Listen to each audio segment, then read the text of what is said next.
Temos percebido alguns assuntos recorrentes referente ao uso de substâncias e gostaríamos de trazer algumas informações que podem lhe servir nesse agora.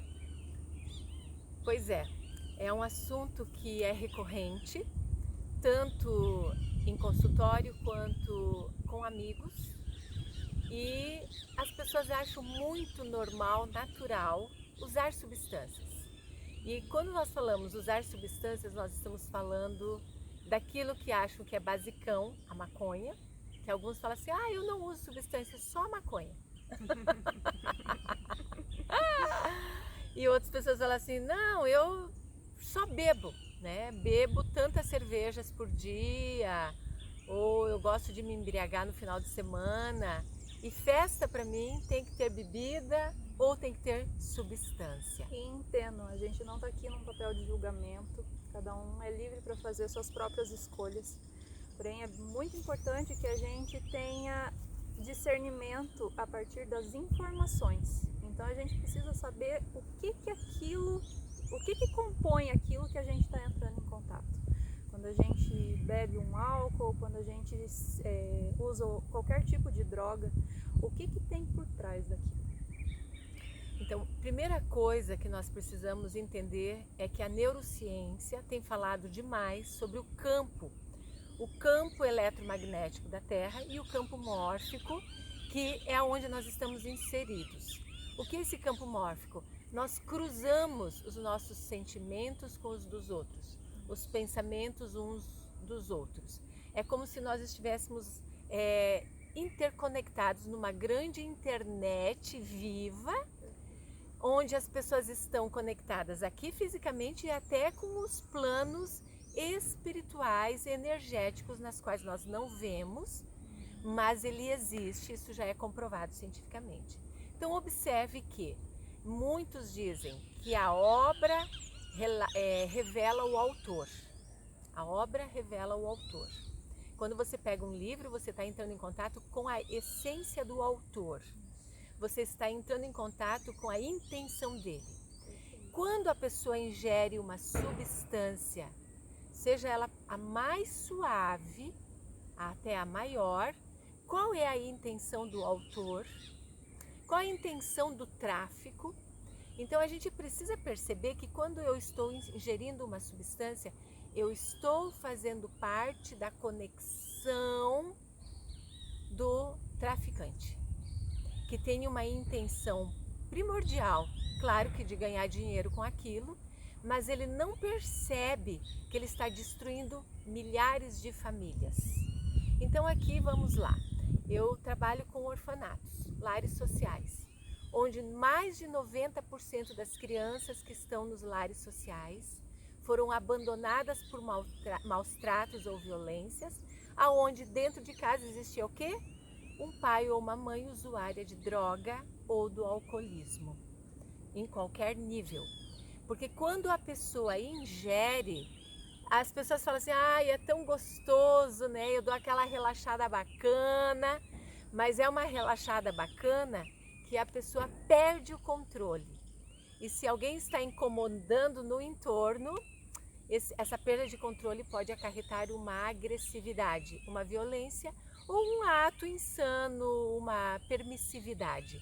Então é muito comum o relato de crianças que vêm para os lares, onde elas foram abusadas pelos pais, pelas pessoas que estavam dentro da casa, usando uma substância junto com os pais, onde estava todo mundo de boa, relaxados, mas não viam os acontecimentos atingirem as crianças.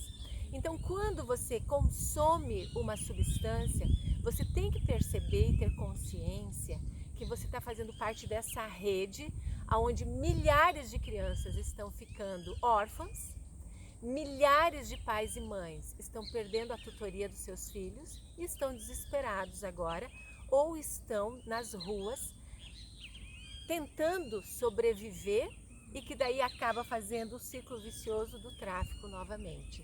O que é interessante trazer aqui também é que quando a gente entra em contato com qualquer coisa que nos tire desse nível de consciência que nós estamos usando aqui agora para essa conversa, quando isso é induzido, quando a gente pega uma bala e a gente coloca para dentro, a gente tem infinitas possibilidades que podem acontecer conosco. É como se tivessem muitas portas e a gente não sabe em qual dessas portas que nós vamos entrar. Então a gente perde o domínio, a gente perde o controle. E perder o controle não é legal. A maior parte das pessoas gosta de se drogar, gosta de se embebedar porque perdem o controle, mas ao mesmo tempo falam que elas permanecem conscientes. Elas podem permanecer conscientes, mas elas vão para um outro nível de consciência. E você não sabe que outro nível de consciência que você vai estar alcançando a partir desse uso. Então muitas pessoas atravessam uma porta, têm aquela experiência e voltam. Não tem muitas consequências sentidas fisicamente. Outros atravessam essa porta e na hora que elas voltam, elas não fecham aquela porta. E elas continuam experienciando aquela experiência que tiveram no momento do uso da droga. E fica se repetindo aquela sensação, aquela vivência naquele corpo físico. E a nossa cabeça, o nosso cérebro racional linear não tem a capacidade de estar lidando com dois momentos simultâneos. E isso começa a causar diversas desarmonias. Sim, é tão especial isso porque a gente recebe algumas pessoas que vêm para o atendimento e que foram para uma balada e usaram a substância ou se embebedaram e no dia seguinte estão super mal, estão arrasados, acabados, porque existe como que nós podemos dizer, um efeito colateral. Só que algumas pessoas não percebem que elas, algumas vêm falar, eu tô com muito medo, tô com pânico. Elas não associam à substância. Isso. Quando a pessoa acessa esse campo que a Shelly estava falando, que ela entra e ela não tem o controle, porque a hora que abre o campo, ela perde o controle, ela vai para qualquer lugar que se apresenta. Ainda mais se ela está num meio onde tem muitas pessoas e que cada um está num estado emocional diferente, um estado espiritual diferente. Ela pode fazer conexão com pessoas que estão detonadas, arrebentadas, e ela pode voltar com o medo daquela pessoa, com o pânico daquela pessoa. Ela pode trazer com ela a carga que não é dela, é dos outros. E a gente atende no consultório pessoas muito detonadas com isso. Ela não tem o controle do que como ela vai voltar. Ela sabe que entrou, mas não sabe como ela vai voltar. E muitas pessoas não entendem que para todo efeito tem uma causa e o contrário também, né? Toda causa gera um efeito. Quando você faz qualquer coisa, quando você ingere qualquer coisa, aquilo não é só momentâneo. Aquilo vai reverberar no teu campo, aquilo vai reverberar no teu corpo, vai reverberar no teu emocional, no teu mental. Às vezes durante muito tempo, e tem pessoas que são usuárias constantes, não dão uma pausa, o corpo não dá tempo de fazer essa depuração. Isso a gente não está nem falando em níveis energéticos, a gente está falando a nível bioquímico, de entrar em contato com aquilo e deixar aquilo reverberar e não se dar conta que todo desenrolar depois daquilo tem a ver com aquilo. Lei da causa e efeito, gente. Tudo que a gente faz tem um resultado. Sim. Então não existem vítimas. Perfeito. A pessoa que escolhe usar, ela está consciente, ela sabe por milhares de relatos que pode ter efeitos bem ruins, mas ela fica só com aquela vontade de experimentar.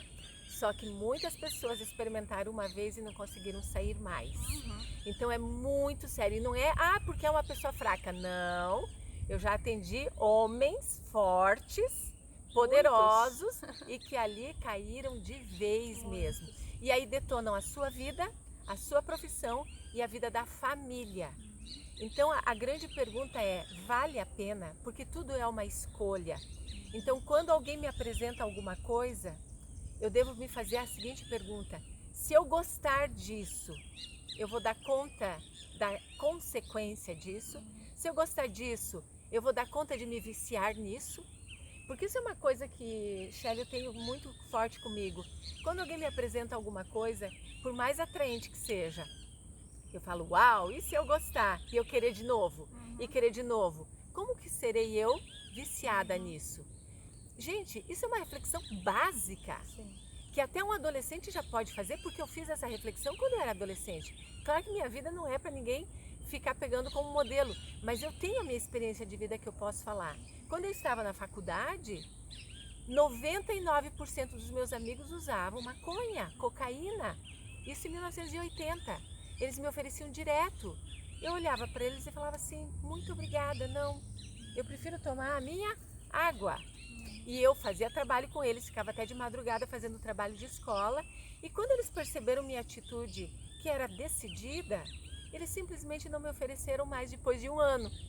Então, quando a gente ia fazer trabalho, que eles queriam minha ajuda, porque eu fazia excelentes trabalhos, eles falavam, Vânia, agora a gente vai enrolar um baseado. Eu ia para uma outra sala, ficava fazendo meu trabalho, dava uma descansada e tal, e voltava ou ia para casa.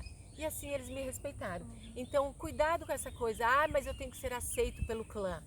As pessoas te aceitam do jeito que você é, basta você colocar amorosamente a tua postura, a tua decisão. Mas se você estiver oscilando, o outro está pronto para te pegar na tua oscilação. Perfeito. É como se tivesse um caminho de gado indo para o abate. Isso. E você necessariamente tivesse que seguir aquele caminho. Não é porque a maioria faz que você também precisa fazer. Você pode fazer, desde que você esteja consciente das consequências que aquilo vai te trazer. E vai trazer não só para você, vai trazer para todo o campo que você acessou, porque você está ajudando a alimentar mais daquilo. E isso que você está fazendo, está te nutrindo ou está te envenenando? Isso. Porque é bem curioso. Então, tudo a gente vicia, gente. Tudo é hábito. O aprendizado vem pela repetição ou pelo impacto emocional. Eu me vicio na água. Ótimo, porque daí eu me pergunto, eu me viciar na água, vai ser bom ou ruim? Opa, excelente. Então é ali que eu vou colocar minha energia. É ali que eu vou fazer mais e mais e mais. Porque meu corpo precisa de energia, de vida, de saúde.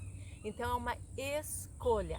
É difícil para algumas pessoas, muito difícil por causa do meio que ela vive. Mas ela pode ter uma força de espírito. Tem uma outra questão que eu quero comentar sobre a intuição. Muitos falam assim, nossa, Vânia, você segue a tua intuição. Eu tento seguir minha intuição, mas não dá certo. Aí quando eu ouço isso, eu investigo e muitos são pessoas que são usuárias de alguma substância. Porque quando eu sou usuário de alguma substância, eu vou olhar para minha intuição, eu estou com ruídos, eu não estou com a percepção clara da minha percepção interna e espiritual do que eu devo fazer, certo ou errado. Mesmo um pouco de vinho, gente, isso já dá uma desnorteada no nosso cérebro. Então, ouvir a intuição é quando nós estamos com o campo limpo, temos um caminho espiritual, eu sei quem eu sou, eu olho para o meu coração e eu não tenho ruídos. Isso. Aí vem direta a resposta. Quanto mais puro nós estivermos de contatos externos, de substâncias externas, mais intuitivos nós somos. Mais pura é a conexão. Assim a gente consegue ter escolhas assertivas, a gente consegue ter clareza de pensamento. Quanto mais a gente se mistura, mais difícil fica. A pergunta é simples. Se você vai numa fonte de água e você olha uma fonte de água limpa e transparente, pura, e você olha do lado uma fonte que está cheia de poluentes, qual água que você vai beber? Gratidão. Boas reflexões. Minha Dorinha.